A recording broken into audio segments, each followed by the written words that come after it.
saudara dan saudari, sahabat Verbum Domini yang terkasih dalam Tuhan Yesus Kristus.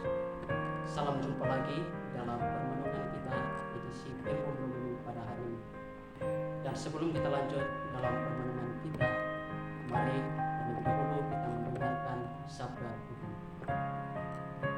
Inilah Injil suci menurut Lukas. Ketika itu beberapa orang berbicara tentang bait Allah dan mengagumi bangunan yang dihiasi dengan batu indah dan berbagai macam barang persembahan. Tetapi Yesus berkata kepada mereka, akan tiba harinya segala yang kalian lihat itu diruntuhkan, dan tidak akan ada satu batu pun biarkan terletak di atas batu yang lain. Lalu murid-murid bertanya, Guru, bila manakah hal itu akan terjadi? Dan apakah tandanya kalau itu akan terjadi? Jawab Yesus, waspadalah, jangan sampai kalian disesatkan. Sebab banyak orang akan datang dengan memakai namaku dan berkata, akulah dia, dan saatnya sudah dekat. Jangan kalian mengikuti mereka, dan bila kalian mendengar kabar tentang perang dan pemberontakan, janganlah kalian terkejut. Sebab semuanya itu harus terjadi dahulu, tetapi itu tidak berarti kesudahannya akan datang segera. Kemudian Yesus berkata kepada mereka, bangsa akan bangkit melawan bangsa dan kerajaan melawan kerajaan.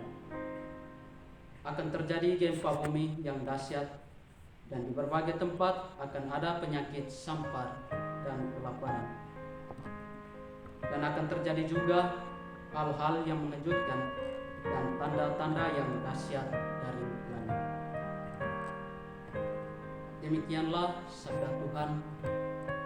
Terpujilah Kristus. Berita kehancuran bait Allah memunculkan pengharapan baru. Bapak Ibu, para saudara dan saudari, sahabat Verbum Domini yang terkasih, Yesus dalam terang Injilnya mengingatkan akan runtuhnya bait Allah ketika banyak orang yang berkumpul dan membanggakan bangunan itu.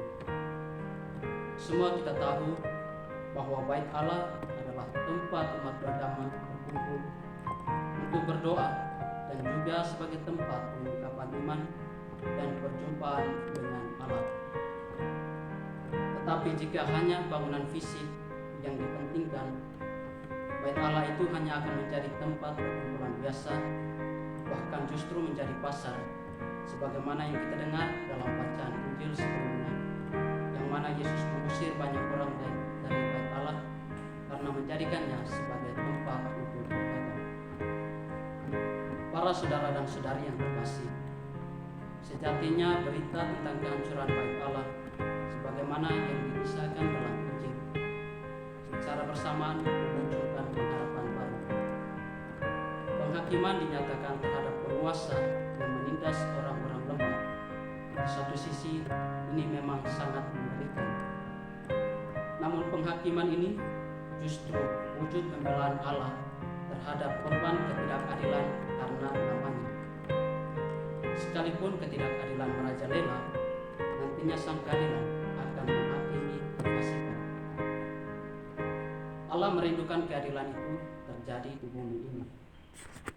Allah ingin agar umatnya turut mewujudkannya, yaitu kita manusia pun turut berpartisipasi dalam mewujudkan keadilan dalam kehidupan kita sehari-hari. Namun, jika umatnya justru bagian dari ketidakadilan, ia akan bertambah murka dan menjatuhkan penghakiman itu sendiri kepada kita manusia. Dengan demikian, penghakiman adalah fajar pengharapan akan keadilan. Dalam realitas kehidupan kita saat ini, kehidupan selalu tidak terlepas dari berbagai kebutuhan persoalan.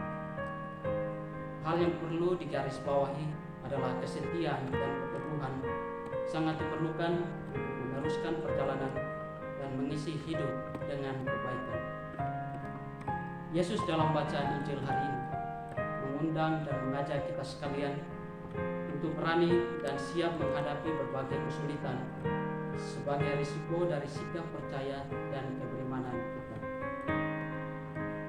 Berhadapan dengan situasi yang demikian sangat perlu bagi kita untuk selalu bersikap mawas diri, yakni kemampuan menata hidup dan setia dalam kesulitan dan tetap teguh dengan tantangan yang dapat menggoncangkan iman kita. Para saudara dan saudari yang terkasih, apa pesan yang boleh kita petik dari bacaan Injil hari ini sebagai bekal dalam perjalanan kita? Bahwasannya kita harus selalu ingat saat dimana kita hanyut dalam situasi yang hanya menawarkan kepuasan semata dan melupakan tujuan hidup yang sesungguhnya, maka hidup akan menjadi sebuah beban baik bagi diri sendiri maupun bagi orang lain. Selain itu juga ketika hidup dipandang sebagai beban dan kenyataan yang menakutkan, maka masa depan dapat berubah menjadi kehancuran. Semoga rahmat Tuhan senantiasa menyertai dan melindungi kita sekalian.